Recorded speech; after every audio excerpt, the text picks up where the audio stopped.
Welcome to Barv City, episode 22. I'm Eric. I'm Kevin. I need to turn my volume up. There we go. Down a little too low. Yeah. Try that. I usually don't have to turn it up that high. I don't know what's wrong. Maybe it's just me. Maybe my ears are stopped up or something. Could be. So, how's your weekend going so far? Oh, yeah, that's definitely louder. Okay. I blew my ear holes open and now I'm like, whoa, now it sounds like you're yelling. Well,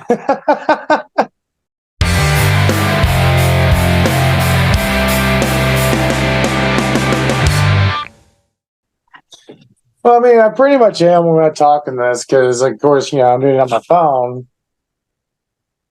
I was sitting there going like, everything sounds so muffled. I don't know why. I was like, I usually don't have to turn my volume up this high.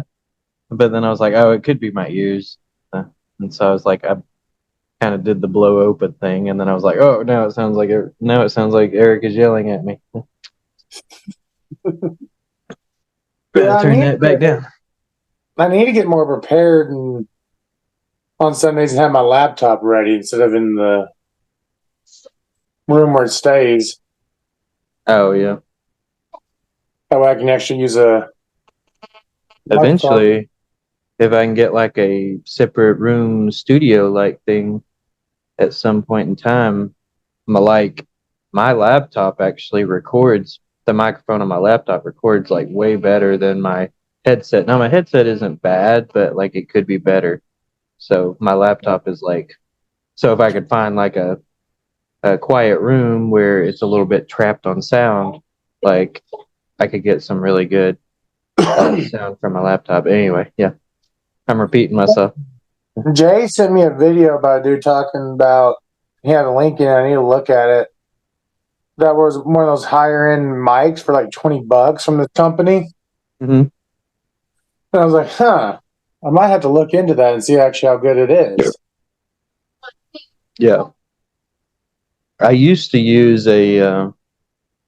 with my old podcast plus my YouTube videos as well. I always used one of those clip-on mics. Yeah. But I ran it through a 4-track recorder that kind of helps enhance the sound and the audio. And for the life of me, I cannot find that 4-track recorder anywhere. I have no idea where I put that thing.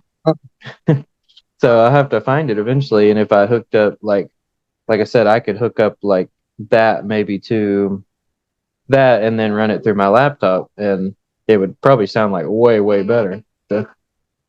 Yeah, I need at some point we'll get our better equipment, make the podcast even better. Yeah. So I was playing for the first time in forever. Can't even remember the last time I played. I played the Sims 4. And every time I like get away from that game for a while and then like play it again, I realize like things about the game that like I never noticed before. And one of the things, like, I don't recall, it's been so long since I played like The Sims 3 and definitely The Sims 2 for sure. But I don't recall some of these career paths that are in The Sims 4 being in The Sims 3 or 2. And I think that actually might be one of my favorite things about The Sims 4 are the different like options and careers and stuff like that you can do. Like, because one of the moms I have in the game, like she's doing like a fashion career or whatever, I guess is what you would call it. And like, I don't recall that ever existing in the previous games. If it did, I don't remember. I don't remember. I never played 3, but I played 2. Yeah, I played all. It took me a long time to play 4. Actually, when 4 first came out, I mean, I don't even remember what year that was. It was so long ago, and I don't know what it was, but when I saw the like ads for it when it first came out, I was just kind of like uninterested. But it's fair to say that I didn't really play a lot of video games during that time. I know it sounds kind of weird because like I'm kind of a gamer, but like I did go through like a 2-3 year spell there for like I did like never played video games. And Yeah, I get on those feels too. I just I had to take a hiatus from video gaming.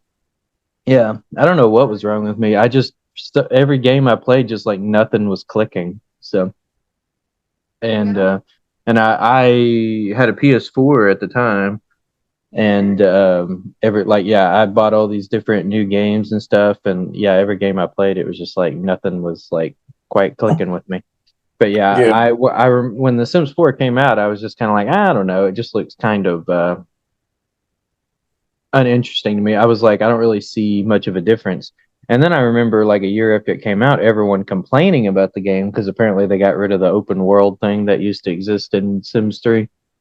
hmm And but in all honesty, after playing The Sims 4, um, I don't feel like the open world is really that necessary. I mean, there are pros to it, I guess you could say. It does make the like when you're going to other areas, like if you ever want to like take your kid to the park, or or you have a teenager that's going to high school or whatever, and uh, you know, it makes, I guess, all that a little bit smoother of a transition if you want to see like, but it's not like you can go in the building with them, and yeah, I guess if they're playing at a park or they're over at, a coffee shop or something, you can interact with them there. But I don't know. I feel like having a quick loading screen that Sims 4 has, I guess people just really don't like loading screens, which I totally understand. I get that. I really do. And yeah. There's a but lot of history to unload these screens. the loading screens in Sims 4 are really really quick, I think, and I don't really feel like it makes it like inter. I don't really feel like I'm missing the open world experience from The Sims 3 really when I'm playing it, if that makes sense. Yeah. I don't feel like if they took The Sims 4 and then suddenly made it open world, then my mind would be blown away. I'd be like, yes, this game is amazing now. Like, I don't know. I just don't see it. Maybe I'm wrong, but Like I like the concept of Sims games, but like after all this time, I kind of wish you had like either third person or first person, and you actually moved around with the joystick and not just click. yeah. Well, you can I do get that on tired. some of the Like, console games, console versions of them. hmm? Moving them around with the joystick. I know you could in The Sims 2, on the PlayStation 2 and the Xbox version. I think it Yeah, was but X. more unless might have fucked up my settings. Mm-hmm. Point and click. Only problem with the console version of The Sims 2 is they took away some of the stuff. Like you couldn't get like they took away some of the details. Like you couldn't get the women couldn't get pregnant. Like I think the only way to have a kid was to either adopt a baby or just create one and make them part of the family. Uh, and there was I can't remember all the specifics, but there was a lot of other little things they kind of took away. The Sims 1 on console, you still do the point and click thing. The only difference is they have that giant beanpole arrow thing to represent like the mouse, I guess. So, but yeah, yeah, I actually prefer the point and click because that's one of my things I like about The Sims. It feels more like it kind of feels like you're God and then they're the people and you're just controlling their everyday lives. So, Yeah, but I don't want that in the Sims game because like the whole point to me in Sims game is to live an alternate life. we, yeah, to me, it's not really so different than playing like house with toys, really. So, like, if you ever played that as a kid, like playing like, I suppose, kind of like playing Barbies, really, I suppose it could be, but it doesn't necessarily have to be Barbies. It could just be some, toy figure in general, Yeah. playing just like house. And so it's really not all that different than that. And theoretically, you're kind of, I in my action figures, like I had so many different mm, like I had Marvel toys, DC toys, Power Rangers, and this and that. yeah. I always did like a crossover world event kind of thing. Oh, yeah. Where like I had like the villain action figures, and they'd be the big bads or whatever combination, and Yeah.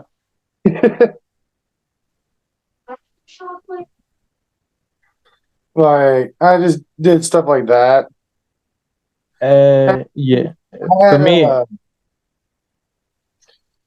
because of the way like Majin Buu works in Dragon Ball, mhm. to make it more realistic, I bought a ton. I ended up getting a ton of pink sticky tack, Yeah. and I would have them absorb someone. Oh, you use that sticky tack. Yeah. I would use the sticky tack and Uh, cover them in certain ways to make it look like it's a Boo whatever absorption. yeah.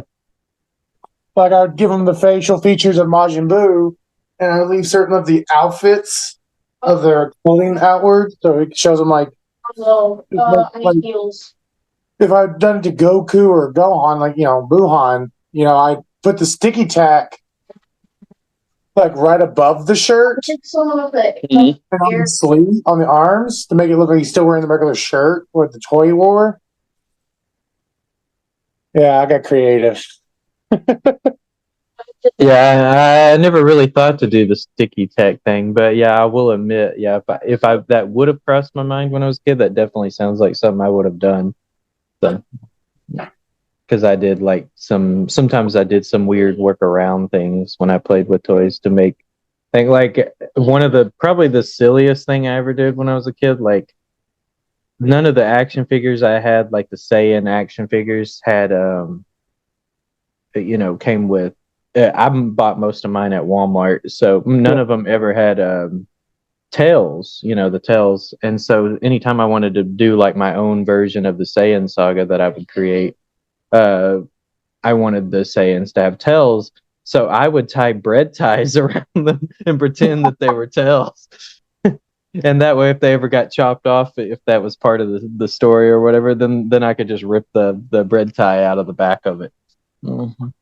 Yeah, I did that with color sticky tack. What started it is, so I was putting a character like he was, trapped on the wall, and the other heroes had to come help him because he got captured.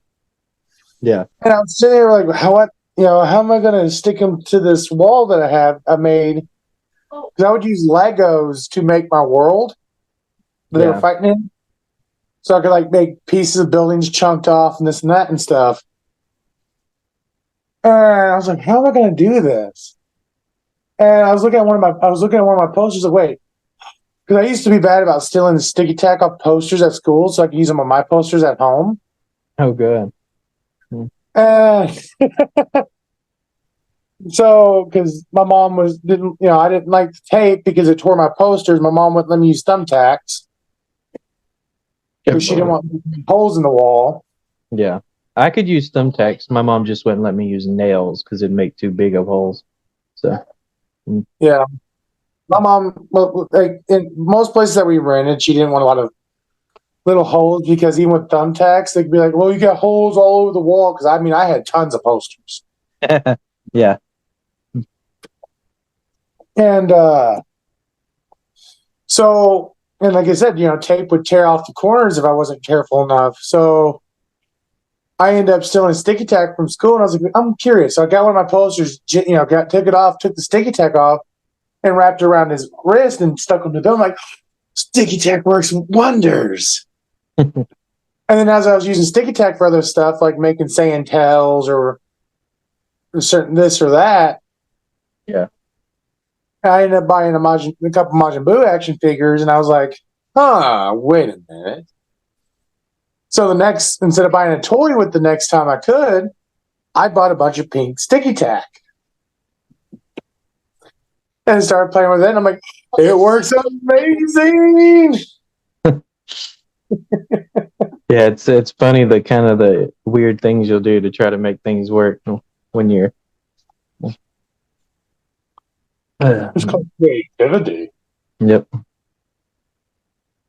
But yeah, that's what I was saying. I was like, I never thought to do that, but yeah, if that would have crossed my mind when I was a kid, sounds like something I would have totally done.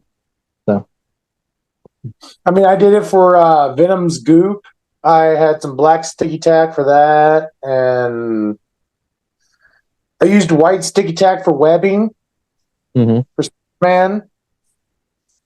I would just like I got meticulously. I took a broken pencil and I like shaped it to where I could use it to shape the sticky tack and make it really thin, look like webbing and this and that. And Oh wow. Yeah, I never went that far. I was kind of a bit of a hybrid. Like some things I relied on my imagination, and some things I wanted an actual visual for it. So I did. It just really depended on what it was. So when yeah, I what was a really kid, is like to do the webs, it was so meticulous. So yeah, I would be gentle when I would take them off, and I'd place them in a certain spot in my room in a little container to keep them from drying out or whatever. yeah, Because at first I tried using Play-Doh, but that dries out really too quick. oh yeah, it does, especially the cheap kind. Yeah. And then I moved on to sticky tack, and then it would really hurt me because I'm like, damn it, I need more. I need a white sticky tack for this thing I'm doing, but all of them are already made into webs. So now I have to take a few of the webs, destroy them, and do them with something else, and then later have to remake them into webs. And it was so difficult because doing the webs where they spread apart at the end in different ways. Yeah, Because I had one sticky tack that was a web net, and I would set up my toy and then put the net on them. Like I would sit there for like 5 hours or more in my room after doing homework, doing these entire scenarios out with these toys. yeah, And if I didn't finish it, like, and I was going to do continue the story the next day, like the next episode, I would push everything to the side and leave them where they're connected the way they were, so I could just pick straight off where I left off when I got home the next day. yeah. Yeah, it was fun. Oh yeah, I miss those days sometimes. Just sitting there And thinking then of I will admit on the creative. podcast, and I think we've said it before, but yeah, as an adult right now, if I had the extra money, wasn't needing it for adult stuff, I probably would buy action figures to do that shit again. Yeah, I mean, money I would wouldn't mind probably- buying action figures, but I could never bring myself to play with them. I would just feel too silly. So. I wouldn't. My wife would probably come in and be like, "You're just a fucking nerd." I'm like, "Well, you married me." You knew this when you married me. Well, when you called, I was on Roblox with a bunch of my friends in a Sonic roleplay game where I was creating my own characters in the Sonic world. Yeah, So I mean, I do it on video games. It's the same thing would be with doing employees. oh yeah. I mean, I used to when I was a teenager and I played a lot of Dragon Ball Z, Budokai Tenkaichi 2 and 3. Uh huh.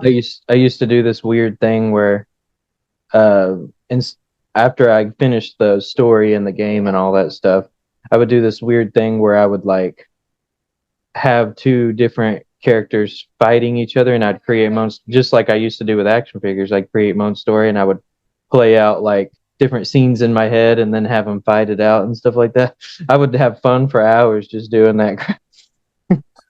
Sometimes Yeah, I had more fun doing that than playing the actual game, like the actual story of the game. So I did an alternate Saiyan saga yeah, where Vegeta actually won yeah, and became the Super Saiyan. It wasn't Goku that went Super Saiyan against Frieza. Is actually Vegeta, and how Vegeta ruled the world and yeah. Excuse me. the dividers. Yeah, it was very limited, but I pieced the in between like the cutscenes in my own head. Yeah, I have a pretty wild imagination, so I could make it work. So Like I even when you go into the training mode, you can make it where the training guy you're fighting doesn't move. yeah, I did that too. You went on training mode with Vegeta as he defeated Goku, and then about a cutscene of him destroying the planet after defeating the Z fighters. Yeah, I would do that too. Sometimes have the other character make it where they don't move, so I can do something specific because I don't want them to get in my way right now. Yeah, Yeah. Take control of them, move them over, and then go back to. Like I sit there and I can't remember what I was doing, but I literally sat there and punched the dummy for at least 30 minutes to shift him over away from where I wanted him. Trying to get him out of the way. Well, I feel like you could, depending on what character you played as, you could probably do one of those moves where you did like a really strong kick or punch or something to fly him away across the. But Well, I think that depended on what character you were playing as. So. Well, all of them could do this, super hit and send them flying. Yeah. But they never fly in the correct direction I wanted, so I had to inch them around. I'd kick them in a similar direction that I wanted to make them fly over there. Then I'd zoom over and start just nicking them around until I get out of my range that I wanted them in. Yeah. When I'm making a story, I'm very zero focus on it and everything's gotta be right. Yeah, and like I said, I'm kind of picky and choosy with certain things. So, because I like everything to be specific, but I also don't have a lot of patience. So that's why I'm kind of a mixed bag when it comes to that. Same thing when I used to play with toys. Some things I was really adamant about making it exactly right, and then some things I just was like, you know what, I'll just use my imagination, and it works in my head. So, Yeah, I'm very imaginative, but things have to go the way I am because I'm very much director mode. yeah. I would buy an extra Shadow the Hedgehog. I had literally, I'm not kidding you, 2 Shadow the Hedgehog toys that were exact same toy. Oh, I'm jealous. I wish I had those. It was the exact same Shadow the Hedgehog model, came with the exact same shit. But the reason I bought 2 of them was because I wanted to recolor the other one because I liked Shadow's base over Sonic's base, and I wanted a green hedgehog, not which one is it? Scourge, I think it is. They ended up coming out with because Scourge wasn't around at the time, and I wanted to make my own green hedgehog, and I liked Shadow's base. Yeah. And I recolored him to make him the green I wanted, which is funny because on Roblox I really just recreated that character that I created as a toy in a video game. And that's another reason I use sticky tack because I could make clothing out of it. Yeah. I always find it weird that the hedgehogs are naked and certain ones aren't. Like Amy's a hedgehog, but she's got a dress on and clothing, where Sonic and Shadow only have gloves and boots. With that, I think they just did that for her to make her look more feminine. So. Yeah, probably, but I put clothes on my hedgehogs when they're humanoid. I'm not sure. Yeah, I guess I was sitting there trying to imagine Sonic with a full on a attire on, but I was like, yeah, I could picture it actually. So yeah, it's not hard. He's a very humanoid hedgehog, so it makes sense. So yeah, I at least put pants on them. Yeah, but the Roblox Sonic or RP game, the legs, when you put pants on them, because the way that Sonic and Shadow and them are all modeled, their legs come off so long of the tiny little base. Excuse me. Yeah. So they all actually have separation in their hips. It's just a leg. So when I put pants on, I'm it looks cool, but weird because the way they're shaped. I'm just very particular when I create stories and characters and.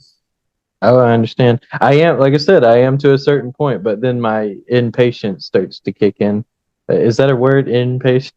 I don't think that's how you say that, but yeah, now I can't even say it. It starts to kick in, and I start to get I start cutting corners and stuff, basically. So I'm relying heavier on my imagination.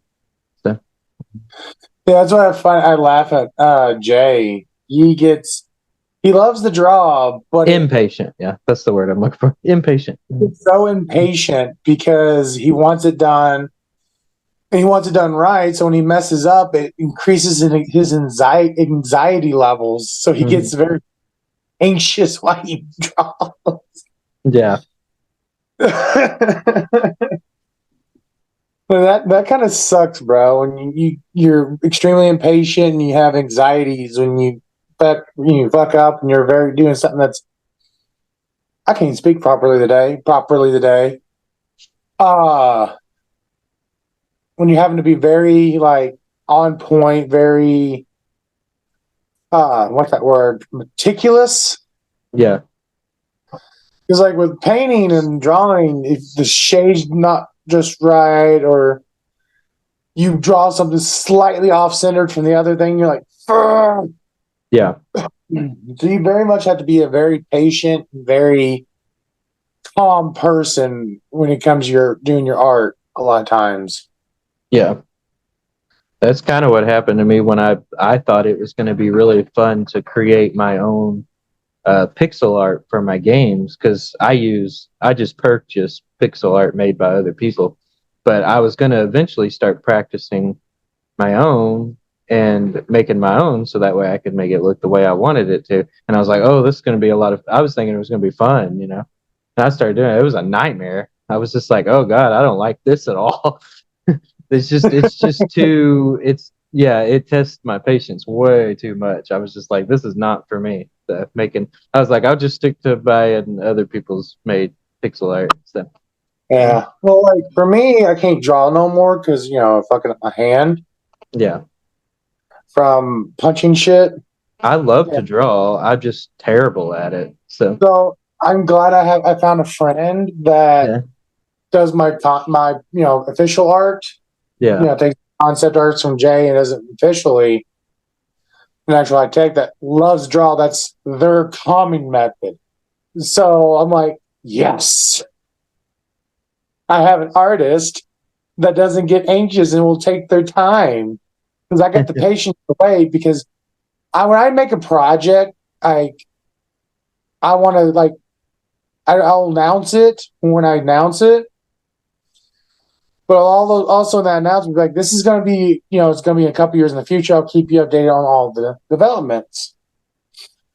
Right. Because I want to make sure everything's flushed out, all the characters are good. I'm very picky and very on edge when I create these characters. Like, everything's got to be right. Oh man. So it's going to suck with my audio drama that I'm making when I start doing auditions. Yeah. Because, like, I'll, even when I do voice lines for characters for, like, Jay, I will do a line probably like 50,000 times because I'm like, I got to get this perfect. So I'm that bad at myself. I kind of feel sorry for anybody who auditions for me. I guess it might not be that bad. I'm more of a harsh critic of myself than I am everyone else. Yeah. For me, it depends on what I'm working on. So some things I'm extremely particular. It really just depends on how much I treat the project I'm working on like it's my own child or something. I'm sitting there like, no, you don't mess with my baby. It has to be a certain way. Don't. And then the other people come along and they're kind of halfway doing it because they don't have the same passion you do, and you're like, no, you're not doing it right. So. Yeah. Well, and it also, like, I find that, like, I'm going to probably end up being that way because, like, I'll watch Jay do stuff when he's listening to the audios that are sent into him. Yeah. And he's like, ah! I'm like, yeah, I'm going to be running that about a year or two. Like, and then I'm going to, like, I sit here and watch them struggle with editing and annoying himself with that, trying to get all the lines put in the right spots, all the sound effects. I'm like, it's gonna be fucking annoying. Like, I have tempted to pay an editor, but it is with projects and Yeah, it's always, there's the fun side of it, but there's always the frustrating side too. So yeah, because like when the episode's done and it's good and it's beautiful, I'll be And glad I'm when my game is done because I'm like, geez, I've been working on this thing forever.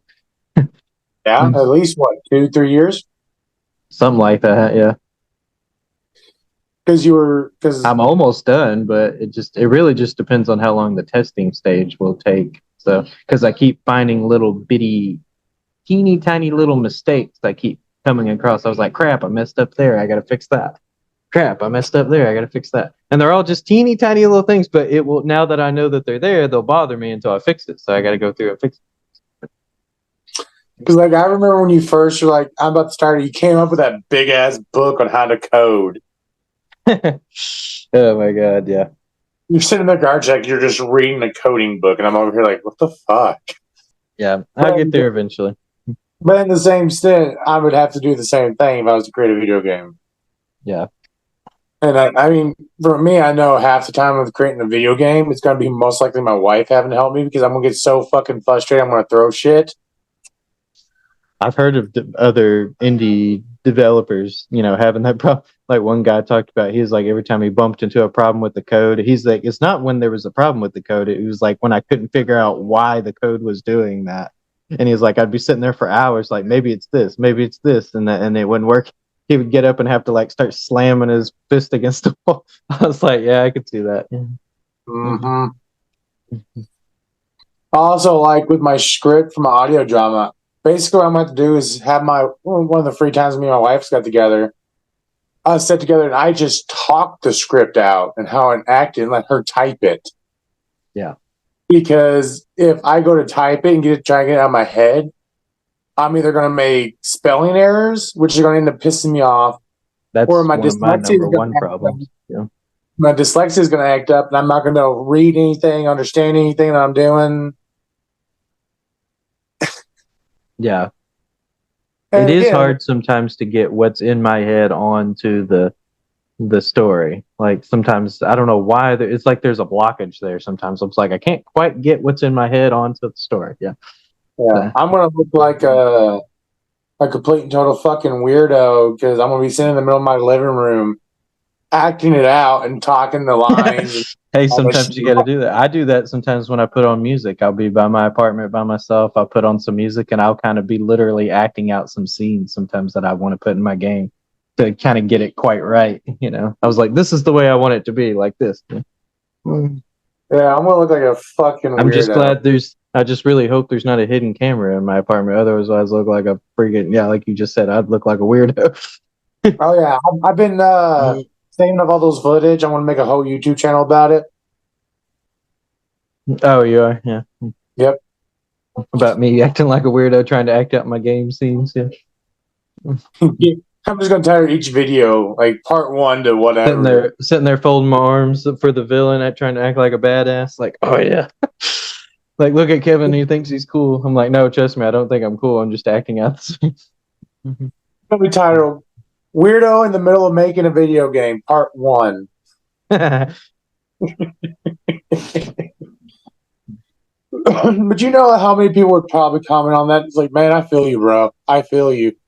It does help though. It helps sometimes when I just literally act it out. Sometimes it really helps. And it's like when I used to walk to work and stuff like that, sometimes I would literally sit there like the whole way down there or the whole way back, be sitting there playing out these entire scenes because it would really help me like paint the picture that I really wanted if I could play it over and over and over in my head. So I'll get into it at work. Like it'll be a slow moment. I'll go out and go have a cigarette, and I'll be thinking on my script and how things play out. And I'm trying not to actually move while I'm doing this. I'm just trying to image it.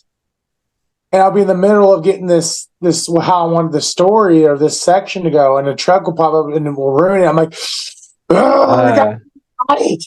Yeah, I always hate it when a truck shows up when I'm in the middle of like trying to create a scene on my game, and I'm like, I'm trying to do something. Can't you see I'm busy? Again, we're at work, so we should actually be doing this. But I've been rewatching the old Godzilla movies. I thought you already said you were rewatching it. Well, I mean, did I already tell you this? Or are you just continuing to do it? Yeah, I'm just continuing because like you got 3 different eras before you get to the legendary era. And then, of course, you got the two movies that are like Shin, Shin Godzilla, and -1 now. Because you go from the Showa era, well, technically you get the original movie, which stems to the Showa era, and then the original movie also then stems in the Heisei era. They retcon all the Showa era, and actually even retcon the end movie. There's a lot of weird noises coming off your end. This lady. On my end? Yeah. Oh. My son's playing Fortnite, so that might be what you're hearing. Yeah, it goes so because the end of the first Godzilla movie by the Hydrogen Destroyer. I need to remember if Showa does the same thing or is Showa Godzilla is a different Godzilla. I can't remember, but the Hate Godzilla actually references Godzilla being gone for 30 years. And the Hydrogen Destroyer was ever used on him. So like, oh, so you completely retcon the ending of the original movie. Because the original, like I said, the original Godzilla was killed by the Hydrogen Destroyer. Yeah. And then, unless later movies, because I'm only on the third movie of the Heisei era, unless later movies make mention to it, so far they haven't. And I can't remember. And the Malignant Godzilla, if I remember correctly, is the continuation from the first one, but it's Godzilla's different version of Godzilla's offspring, because the Kiryu was built upon the bones of the original Godzilla. Yeah.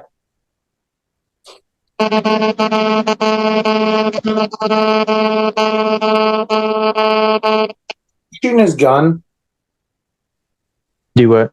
Is he shooting his weapon right now? Shooting a weapon. Yeah, you see he's playing Fortnite. He's not making any noise right now. I'm not sure what you're hearing. Well, I was curious. Like, I'll directly talk, and then I'll hear this like weird, like staticky electric noise. Oh, that might just be my crappy microphone. I don't know. I've heard it before. I don't know. I think it was a couple episodes ago that it was happening. I don't know if it picked up when you were recording. I don't recall hearing that when I was editing it, unless So maybe this is lucky. Huh? Unless I brushed over it or something. But I mean, I usually listen to the whole thing. So. Well, it might be lucky and it doesn't pick that up. It's just I hear it. Yeah, that happened one time many episodes ago. You said something about you heard something weird. You were like, whoa, what the heck was that? And I was just like, I don't know. I didn't hear anything.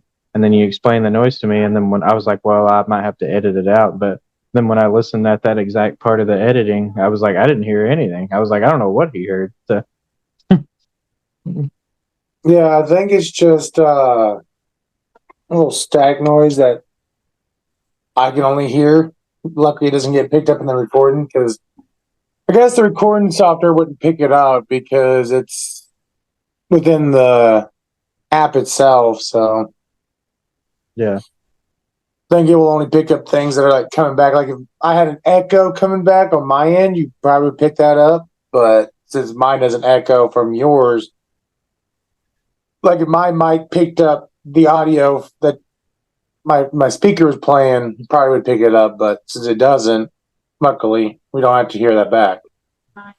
Yeah. So fans, you guys are lucky. You don't have to hear the annoyance I'm hearing recording with this son of a gun. Yeah. Like I say, if I hear anything like disruptive and I can edit it out, I try to. Now, some things, there's really not much I can do about it because sometimes the noise may have happened like right in the middle of our conversation or something, and then I'm like, I would actually have to literally cut that part out. That would be the only way I can make that work. But if it was like a quiet moment and then a noise happened, yeah, I can edit that part out. So. Yeah. That's why I try and be quiet once those sounds happen because I don't know if they get picked up or not. Like once I hear it, I'll stop talking for a second, Yeah. and that's why when you hear me just sitting there talking, all of a sudden I'll stop and then I'll continue.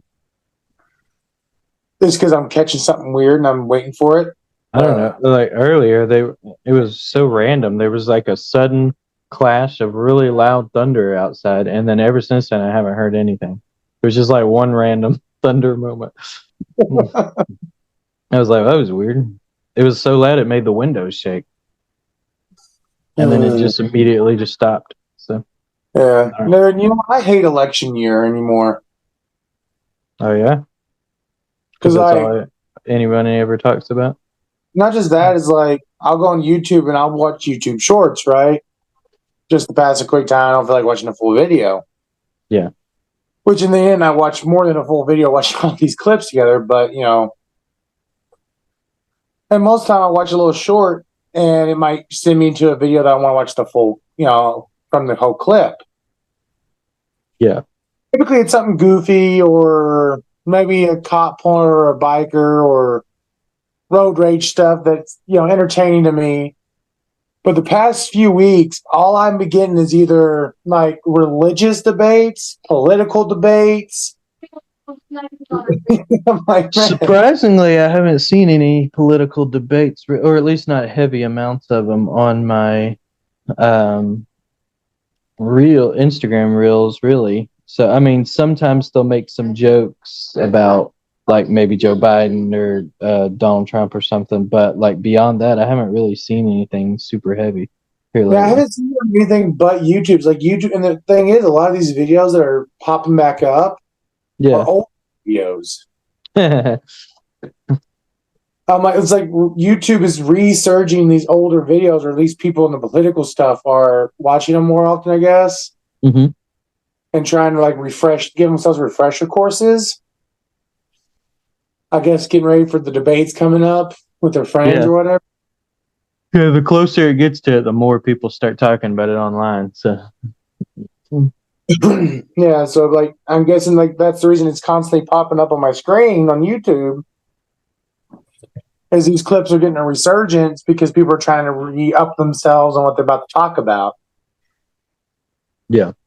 And I'm over here like, man, I've gotten out of the political debates and life shit because in the end I don't give a fuck anymore. Yeah. Because we're all gonna die one day and it ain't gonna fucking matter. And like I'll listen to certain points like what our governor here in Arkansas is doing. I kind of don't fully agree with her. Yeah. My wife put a clip on an executive order she just passed. And I'm like, I guess I see where you're coming from. That's kind of a bitch move. But yeah, those things I pay attention to, like that, things that are going to actually majorly affect the world or my life or people I know.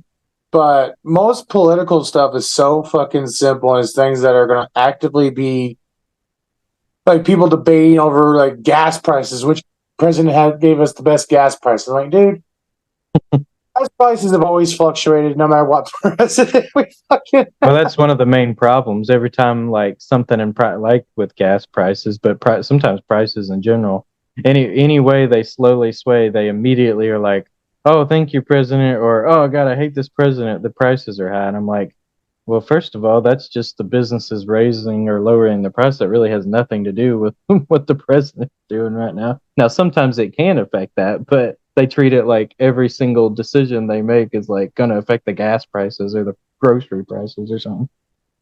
Yeah, like certain bills the president passed or the Congress passes, that will affect things. Yeah. Or like, we go to war, that affects things, whatever. But if the president's passing a bill about medical stuff, it's not going to raise our grocery and gas. It'll affect the medical. Yeah. But to a lot of people, everything the president does, no matter even if it's passing a bill to make streets better. Oh, yeah. groceries and gas prices are going to rise up because that's how they're going to pay for it. Yeah. I'm like, did you actually do research that? And that's based on research, or are you just saying that? Yeah. Because, like, yeah, I get where they're coming from because that could technically affect it because you got to get the money somewhere. But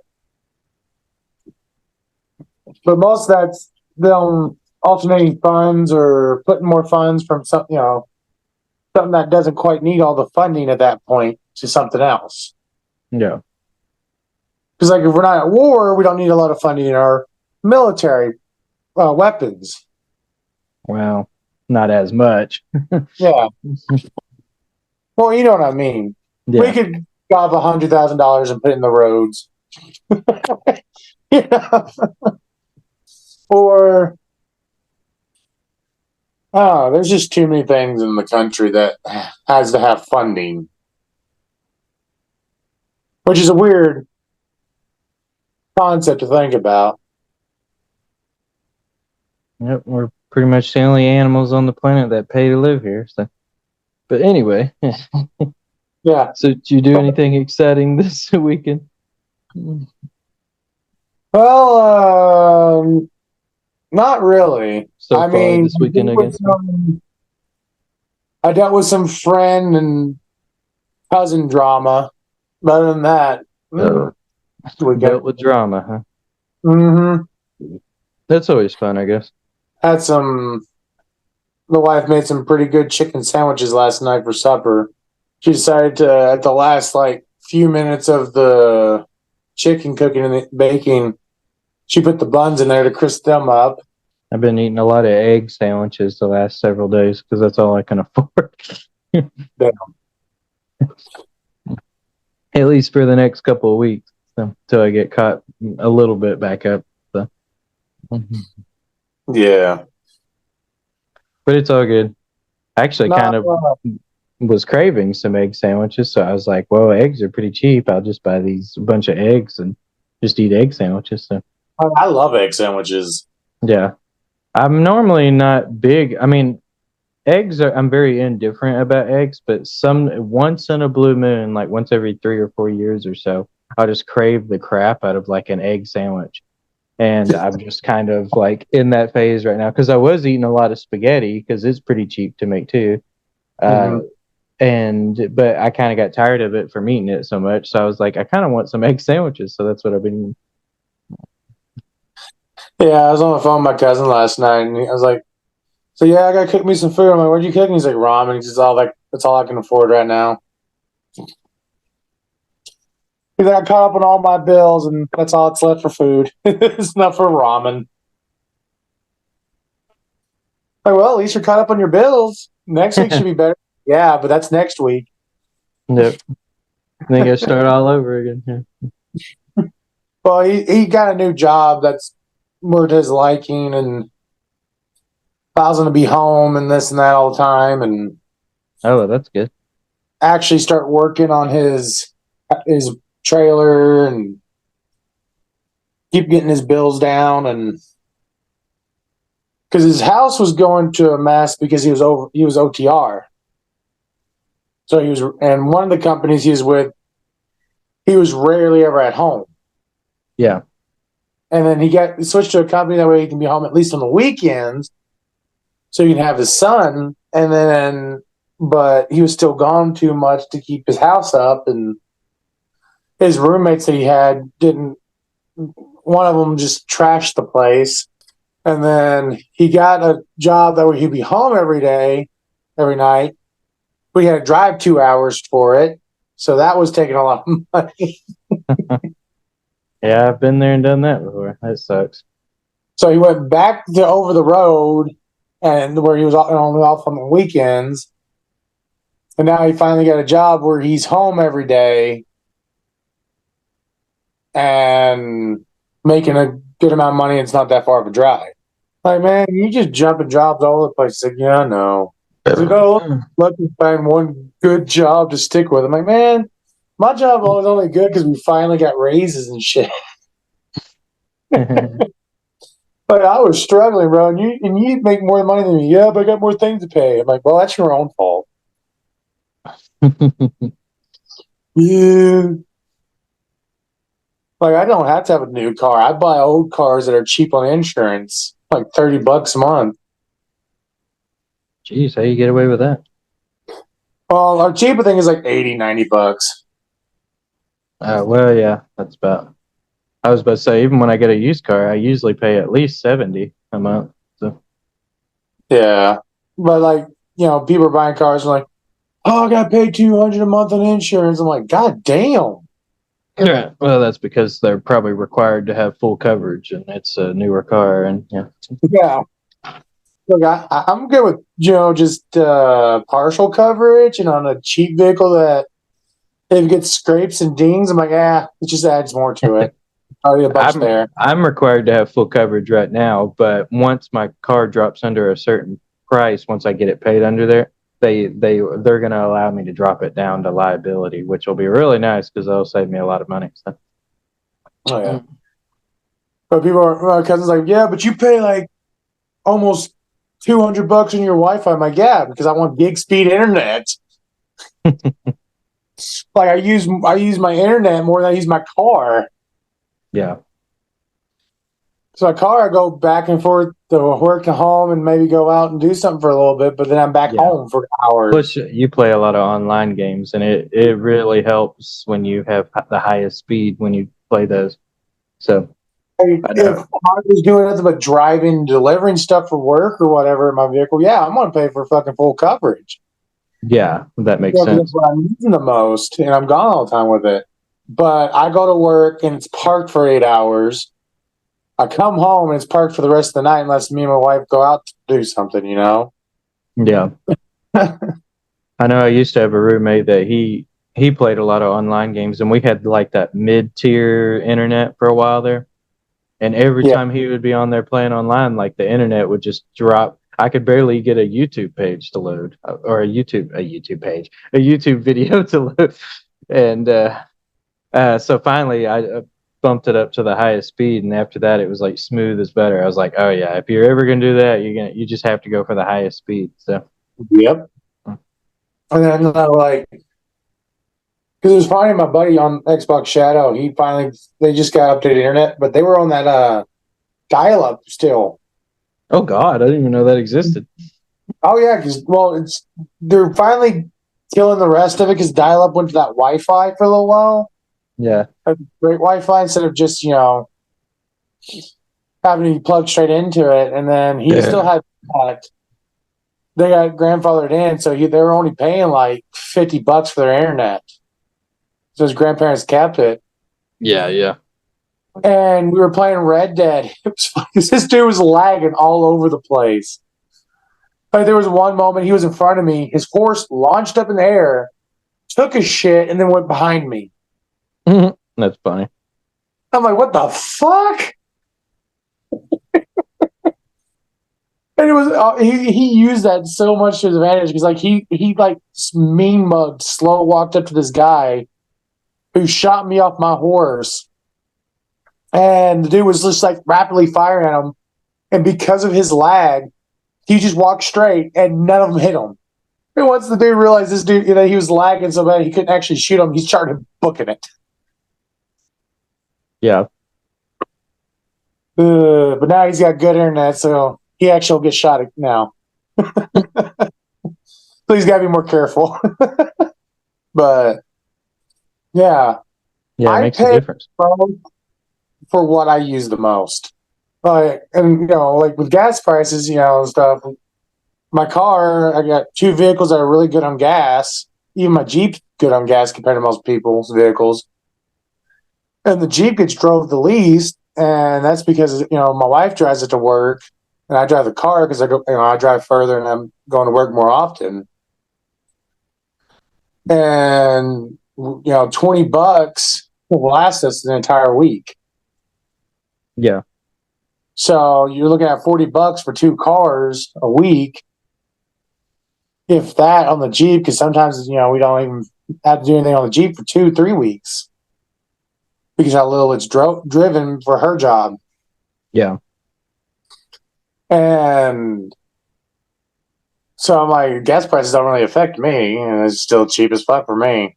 That's what I always tell people. I'm like, well, gas prices could go up to like $5 a gallon, and it still would barely affect me because I don't really go anywhere.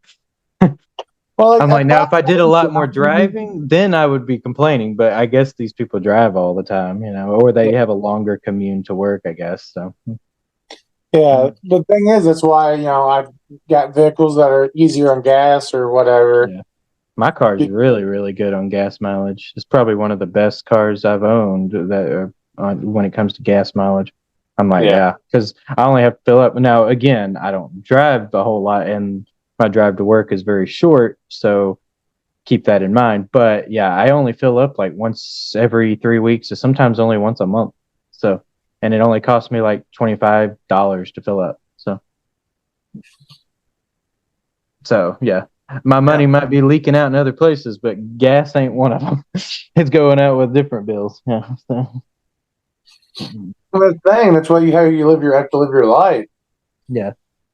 Well, where is the good place to hemorrhage money, and where's not? Because Yeah. like again, I could go buy me a big ass pickup truck, like I really want, Yeah. and spend 50, $60 on gas a week, and just to drive it to work and home. I owned a truck one time, and I lived way out in the middle of nowhere at the time. I don't know what I was thinking, but I bought a truck, and I had to fill up like twice a week because it guzzled gas, and it cost me like $60 every time I filled up. So I was spending like over $100 a week on gas. So, Yeah, so it's like I could easily go do that. I have the money for that. But the thing is, I don't use a vehicle enough for that.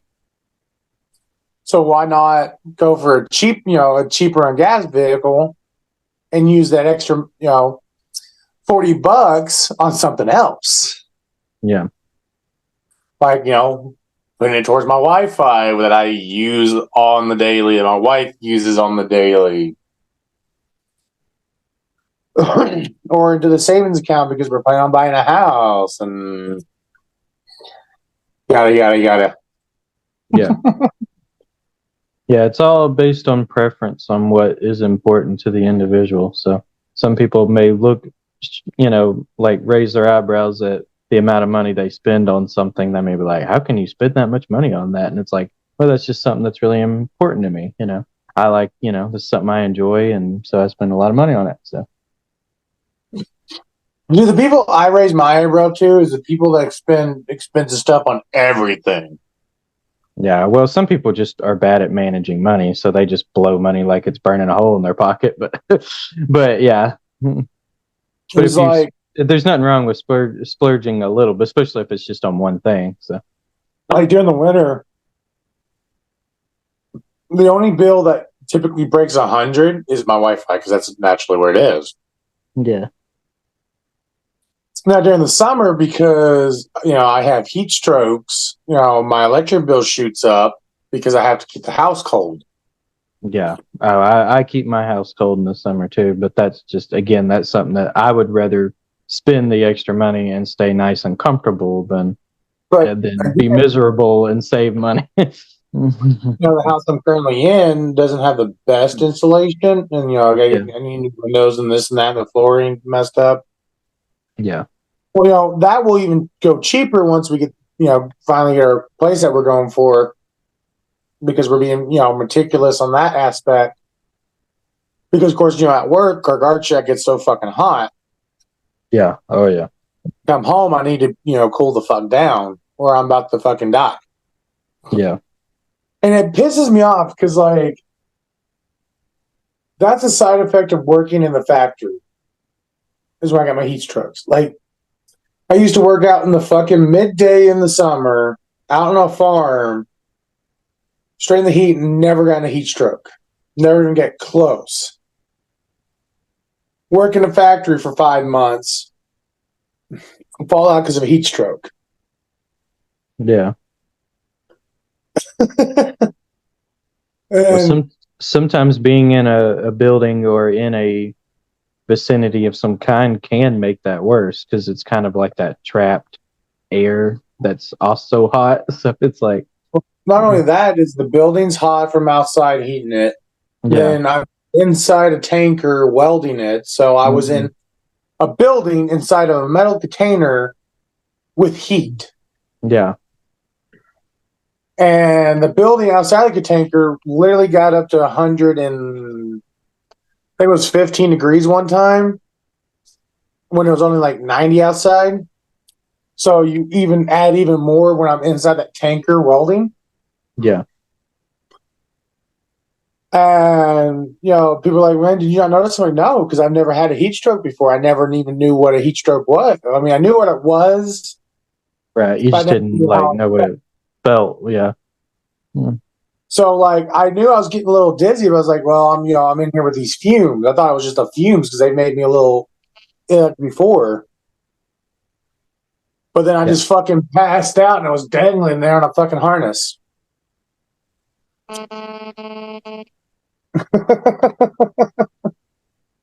Oh man. So, and after that, once you get one heat stroke, you got to be very cautious. I've had 6 of them. Jeez. Okay, well, I had a heat stroke. I'll be more cautious. And I was more cautious. I could feel one coming on, and I would try to take a little breather. But then my second one came because I got a new job and another factory job, of course, because where I come from was bad about nothing but temp jobs. Yeah. So you do a job for a couple months and they would end your temp assignment because they got it figured out or whatever. Yeah. And then you would just go back to the agency and have to jump to a new one.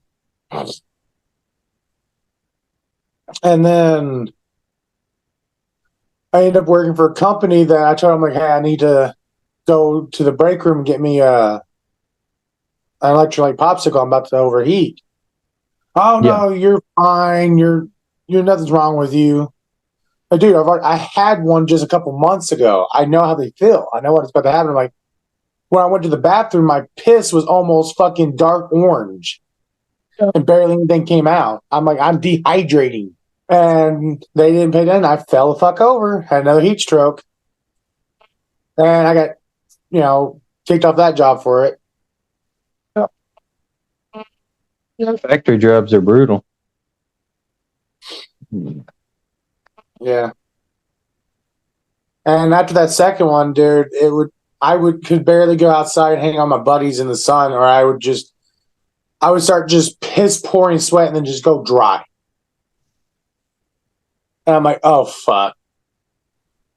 Like I had my 5th heat stroke at Walmart, working in the garden center. Oh yeah, I can believe that.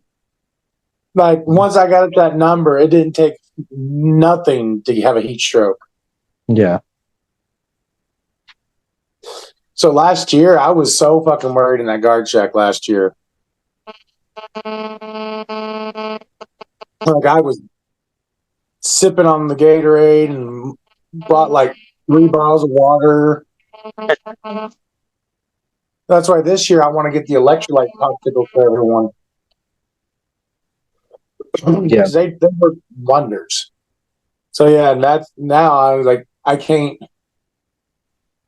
So I'm like, that's where I have to pull money from other stuff to make sure during the summer I can keep my house cool because I can't be hot or anything very long.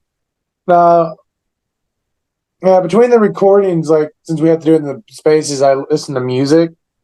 I have the videos up and then I'll just hit play when it's over, whatever, until you come back. And the guy I've been listening to doing his covers, the band Boyce Avenue. Mhm. He did. I'm in 2020 with White Flag for the first one. I was like, wait, the song sounds familiar. Oh, that's what that song is. Like I forgot about this song. Holy shit! I always love it when I'll be scrolling like through Instagram on Reels, and sometimes they'll someone will randomly have a song on there that's like from the early 2000s or mid 2000s that I completely forgot about. And I'm like, oh yeah, I forgot about that song. I was like, and then I'll go to YouTube and start listening to it. So, Dude, I had my wife sent me a clip of this dude doing a reacting to these. I think it's like 8 songs, and it says if you know 6 or more, Mhm. it wasn't a phase. Talking about emo-ness and gothic, whatever. yeah. And the dude irritated the piss out of me because he knew he knew 2 obscure ass fucking songs, Mm-hmm. but he didn't know like Linkin Park. You didn't know who Linkin Park was? He knows like he can't look and had a caption. This sounds familiar. And he didn't know what the song Dracula was from Rob Zombie. Uh-huh. And I'm like, dude, you know these like 2 or 4 like, obscure songs that you actually know, and you don't know like the base main emo song. Yeah. What the fuck was? Yeah, that really surprises me with Linkin Park because even like way older people that know nothing about that style of music know who Linkin Park is. Chester and crap, I forgot the other guy's name. I always forget his name.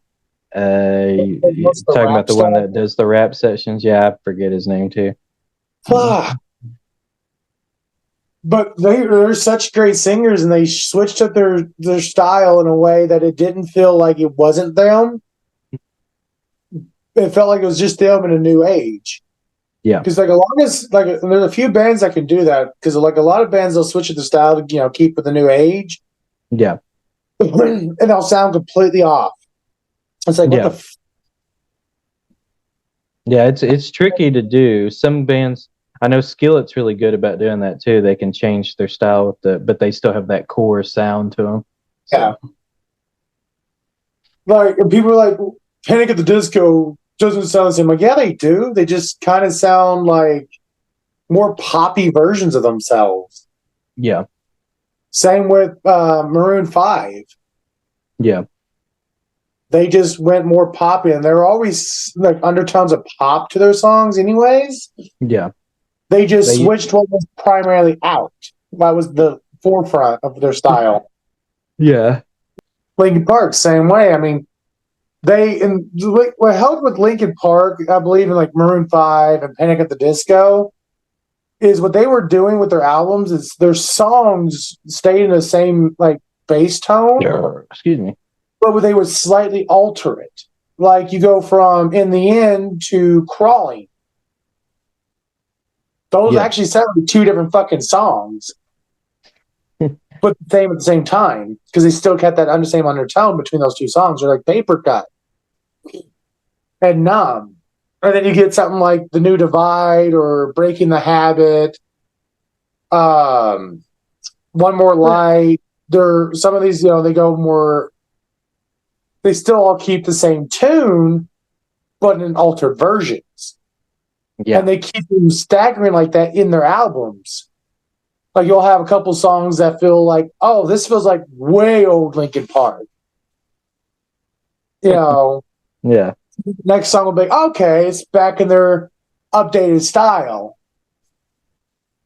So that was kind of smart that they did that because it allowed them to alternate and change into where they go. And then you got, of course, like, Panic at the Disco also done the thing where Brandon has his own songs away from the band, but also has the band songs. Yeah. And they title it that way and keep it that direction. And when he's by himself, he's more harder in the pop, less in the rock and alternative stuff. Yeah. But even when he's with the band, he still has that. But also, Brandon Urie's voice has always been poppy sounding. He has that higher pitch. Same with Maroon 5. They have that more elegant sound. They can go wherever tone they want. Yeah. Yeah, because even on Maroon 5, even if they're playing like a harder song with Adam Levine's vocals, it still sounds very poppy. Yeah, because like you go the two big things like I show with Adam and Maroon with his Maroon 5 is listening to oh She Will Be Loved and then go over and listen to Sugar. Yeah. Like the instruments sound like they're still doing their instruments, but his tone and the way he pronunciates and the way he performs the notes are completely different. Yeah. So Yeah, Sugar is more of a dancey kind of song, and yeah. Mm. But you can still hear the electric guitar, the guitars going and the drums hitting like you can in She Will Be Loved. Yeah. You hear that do do do. But one's more, slower, more da da. And the other one's da da da da da da da da. Or like in Misery, sitting at their song Misery's right in the middle. It's the middle ground. I actually never knew who Maroon 5 was when I was a kid. I heard their songs play on the radio all the time, and I just thought of them as like one of those generic like adult contemporary bands. Like that's just who because I didn't know like who they were. And then finally, when I was like in my late teens, they came out with the song Misery, and it came on the radio all the time. But they would mention their, I guess maybe when I was a kid, I probably just wasn't paying attention. I mean, I wouldn't put it past myself, but they would mention like the band name, and I'm something up. So I thought it was a new band. I was like, oh, that new band, they play. And they're like, that's not a new band. They've been around for a while. Like, oh, okay, I didn't know. Yeah. I'm trying to think of a band that switched their styles, like, and they went completely switched and dropped themselves. Yeah, there are bands that have done that too. Of course, my mind's trying to think of the most dramatic example, but I know an individual singer that a lot of people like say, oh, they switched and completely changed. It's like Taylor Swift, people were talking about how she was straight country and now she went straight over to pop. Yeah. Well, she changed genres. I would argue her music still sounds similar, but yeah, it's just a different genre. But sometimes just the genre shift can really hit or miss with you. Yeah, it can. And depending on what genre you come from and which one you're going to, can really rub people the wrong way, because a lot of country fans, they don't like it when you switch over to like pop or something, so they're like, oh god. Yeah. This at me. Yeah.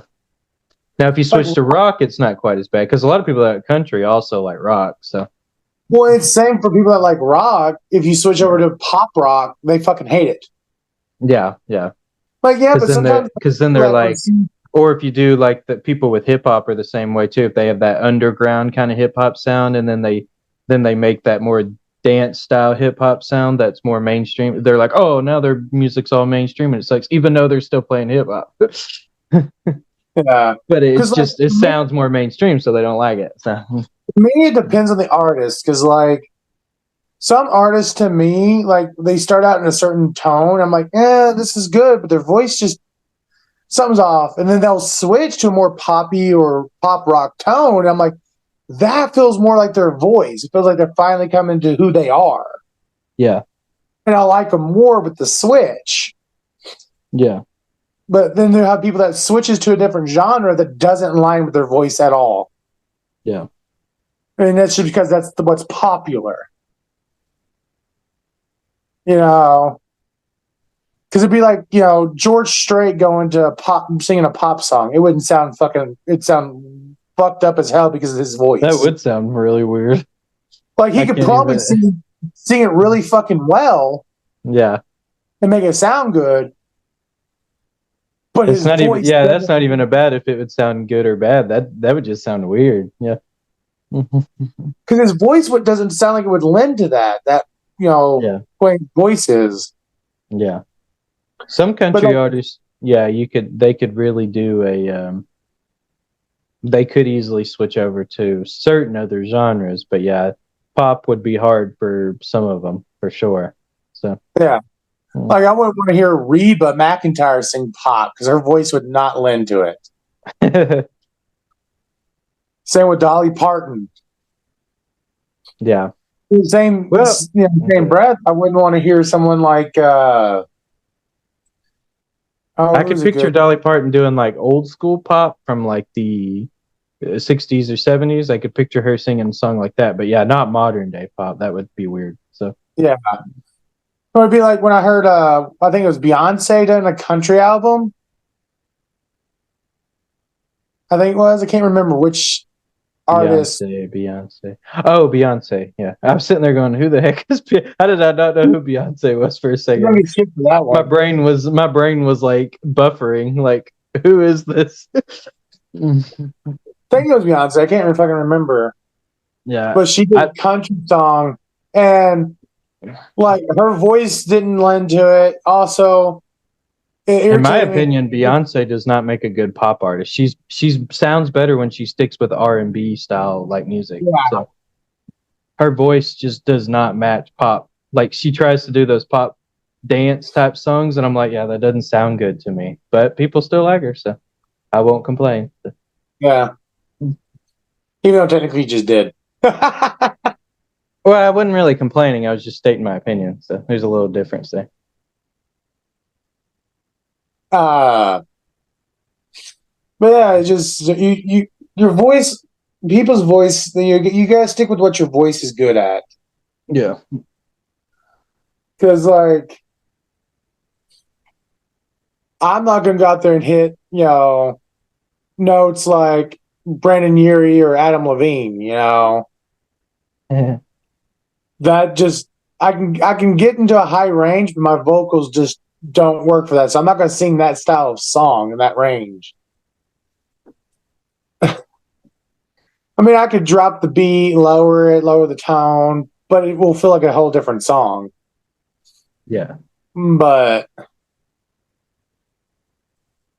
music is very based on your voice and your style. Yeah. Like switch, and it also irritates me. Like one that really irritates me because it doesn't really matter who you are in this aspect. Like people critique actors on changing their genre of movies or shows they act in. Mm-hmm. It's like with music, it really actually limits by your voice. Your vocal talents can only a lot of time. You might be lucky you can match multiple things, like Brandon Urie, Adam Levine, Linkin Park,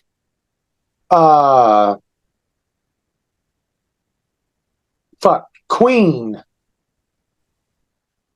Those people like them are lucky they can hit different notes and all these stuff and match different genres because of it. Their voice lends to multiple genres. We have somebody like Garth Brooks, who his voice would lend more toward keeps lending in the country or rock. Like he could do a rock song and be fucking phenomenal because of his voice type. Yeah. Especially if it was like a classic rock song. Yeah. Yeah. But with acting, if there's a guy that he's only known for comedies, if he wants to try a fucking serious role, don't give him shit for it. Because acting is just literally you just changing your body tone and reading a script and acting more of a different character. Because like you can go from being a goofy character in this one movie to being a really serious murderer in this next movie, and it's fine. Oh yeah. A lot of that's people's conception of people who act or sing certain genres for so long. Yeah. And like, I can't see him as anything else. I'm like, so let them branch out. They can do it. Let them do it. But like some actors, they just, the person themselves, the actor themselves doesn't feel like doing a comedy because they're more of a serious person. It just doesn't mesh with them. Yeah. They stick in the lane that meshes with them. But if you're a comical person, but you can also be serious, or playing any role, fits who you are as a person. Again, that's like, the thing with the songs. Do whatever genre fits your voice or your personality. So, but, it's like, who's a good example lately in movies? No, don't get me like. Robert Pattinson. He's a good example. Like, people see him in Twilight and they like, oh, he's the Twilight guy. He couldn't do anything but that kind of crap. I don't see him as anybody. Yeah, that's an example more of a typecast. That happens with many actors. Yeah, People can only see them as playing that specific role. So, well, if he was to go into a movie that was a romantic comedy, people probably wouldn't have a gist of it because of his Twilight days. yeah. But him going to be like the Batman, people like had so much issues with it because they're like, oh, he's the Twilight guy. He's the weird love movie guy. No, I thought he pulled off Batman really well. I wasn't a fan of that movie, but it had nothing to do with him. So. But here's the thing: a lot of these people didn't watch the movies that he did right after Twilight. The one about 9/11. I liked him in. He was in that Tenet movie by Christopher Nolan. That was a good movie. I liked him in that movie. Tenet was great. Yeah. His movie that he did with he plays the Green Goblin in the Sam Raimi's movies. Sam Raimi's Spider-Man movies. Willem Dafoe. Oh yeah. His movie that he played with Willem Dafoe in The Lighthouse. That was a suspenseful horror movie. They shot in black and white, which is beautiful. Those two acted well together. It's like this man's got chops. Yeah. And then, I think he's slowly pulling away from that type cast. There's just still some people that are just, they're never going to let go of the whole Twilight thing. It's kind of like people, they just can't seem to let go of the whole Harry Potter thing with Daniel Radcliffe, Yeah. Which every time they see him, they're just like, oh, it's Harry Potter. They don't think, oh, Daniel Radcliffe. Right, and I've seen other movies that he's done, and they're phenomenal. Oh, yeah. Yeah. Like that one movie where he had the guns bolted to his hand was a fucking action comedy. It was fucking hilarious. Yeah. Or there's the movie where he was, I guess, the child of the devil or whatever. He was growing horns, is what it was called. Oh, okay. I hadn't seen that one. That was a pretty damn good movie. And like Pattinson, the animated series that just came out, The Boy and the Herring. Mm-hmm. I don't know if you've seen the trailer to that. If you see it, listen to the herring, and it's Robert Pattinson, and you could never fucking tell.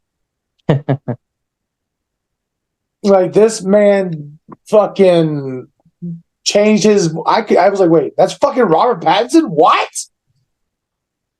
And like, I've seen multiples of his movies and his indie films, and when I heard his voice as a herring, I'm like, holy shit! It surprised the fuck out of me. Yeah.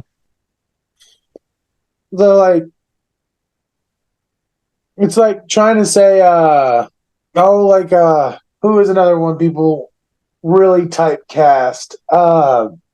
Names. I hate trying to think of names because I'm horrible with names a lot of times. Brad Pitt. He's very typecasted, but I mean, guess he kind of done it to himself in a lot of aspects. Is he typecasted? Oh yeah, well he used to be. I don't think he's typecasted anymore. Oh, okay. It's like Tom Cruise, Brad Pitt. I was sitting there trying to think of what his typecast would be. I'm like, I don't know. I can't think of it. They typecast those guys more like the action movies or action comedies. Yeah. Because a lot of the serious roles, they don't do a lot of top tier action movies, but people also forget that they do other stuff, but people don't pay attention to a lot of their other works. Yeah. Sometimes I think it's also an example of an actor just enjoying doing those types of roles too. Mm-hmm. Like they do those they could do other things and they could pull it off really well, but they just enjoy doing that type of role. That's just really fun for them. So, Which is why I say they partially do it to themselves sometimes. yeah. And they're probably totally fine with it. They probably know that that's how people see them, and they're like, "Oh yeah, I'm fine with that because I enjoy playing that anyway." So. Like, and there's the characters like actors like Kevin Bacon. You mentioned his name, you can tell what side of the fence people are on. Because if I mention Kevin Bacon to I some don't know. people, I always think of Friday the 13th when I think of Kevin Bacon. But most people probably wouldn't think of that movie. Yeah. They would think Footloose or Tremors. Footloose, Tremors, Invisible Man, yeah, maybe something like that. So yeah. But I'm like, that man, and it'll show what side of the fence you're on and how you know what you're used to Kevin Bacon doing. Yeah. Because he's one actor that does multiple stuff. He likes to do horror, he likes to do suspense, he likes to do comedies, he likes to do pretty much anything he can. If he feels like he likes that role, he just fucking does it. Yeah. Like, I mean, what's that movie he did that is meme now? Thank you, sir. May I have another? Where because he's getting paddled by whatever is in the college or whatever. I don't know if I've seen that meme or the movie. I can't remember that fucking movie for the life of me. It's an older movie. He's like even before Tremors days. So it's one of his older movies. I'd have to look it up. Because like he does a lot of movies. Like was one of his more recent ones in 2020, You Should Have Left, was phenomenal. Animal House. Oh, okay. I've never seen it. I know what it is. So. Animal House. Yeah. I know what it is, but yeah, I've never watched it. At some point I gotta watch They/Them. It's one of his newer ones as well. Like he voice acted in Balto. But the thing is, you'll ask, he's one of those people, when you ask his name, somebody will stick with him in the horror genre. Some people will remember him from his goofier stuff. Yeah. Very few people remember him from, like, X-Men. X-Men? Yeah, he was in, Shaw or whatever in one of the X-Men movies. I think it was First Class. The guy who could absorb energy and send it back at you. Oh, okay. I've never seen that one. Yeah. But no, I didn't know he was in an X-Men movie. Yeah. But again, a lot of people don't think about that. I'm trying to do something real quick. My brain is not working right. Is it ever working right? No, okay. I mean, you're not fully wrong there. Somebody's asking me for if I have $20. I'm like, man, I sent you $10 yesterday. Can I have another $20? 20. I asked you for 10. Now I want 20. Yeah. I'm like, man, no, I don't have it. I'm not your fucking bank. What you're looking for is an ATM. Yeah. No, I shouldn't say that because he could potentially listen to this. You know, he's my brother. He's like a brother to me, and he knows if I had it, I'd give it to him. I was talking to him one day, and I was like, "Man," because I sent it to him. I sent money to him through Cash App, and Cash App actually keeps the amount of money you send people, how much you've been sent by them, and how much they've sent to you. Yeah. And I'm like, man, I sent you way too fucking much money. Excuse me, jeez. Hello? Hello. No. You just got so quiet it literally sounded like you disconnected or something. Because usually I can usually at least hear a little bit of some kind of noise in the background, but it's like I didn't hear jack squat. So.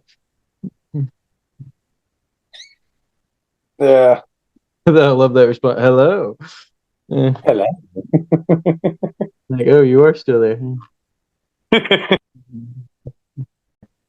God, hit Oh, that time he jinxed it, folks. He actually caused me to disconnect. Sorry, but we had a little technical difficulty there. And I apparently somehow predicted it without knowing that I was predicting it.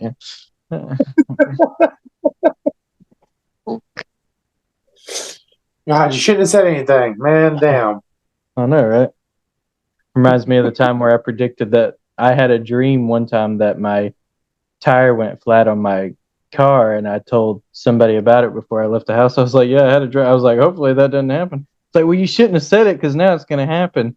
And sure enough, and on my way to work, my tire went flat. I was like, "What the heck?" Oh shit.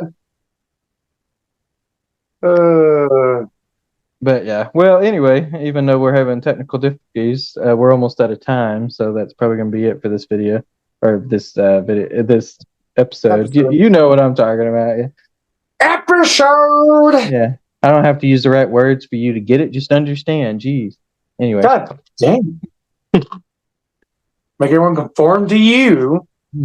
that's right. You need to conform to my vocabulary. All right, Anyway. everyone. I hope y'all have a good one. Don't forget to like, comment, subscribe on YouTube, and follow us on Spotify and our Yeah. Instagrams. All the links are in the show notes if you want to follow any of that stuff too. So, Yep. Remember, if you comment something, I'll most likely see it. This week, I didn't look. I kind of slacked up on my job. shame. Shame. But if you commented already something that I didn't catch this week, I'll catch it for next week. Yep. And see how many people I can chew into. Woo! Yeah, they'll just sign right up. I don't know. There's some people, before we end this, like, that would probably comment something just because they want to be degraded by a YouTuber or podcaster. There are weird people out there, my friends. Oh yeah, I won't argue with you there. But you got anything else to add, or are we good on this one? I think we're good. All right, everyone, stay weird, I guess, with that one. But see y'all on the next one. Bye.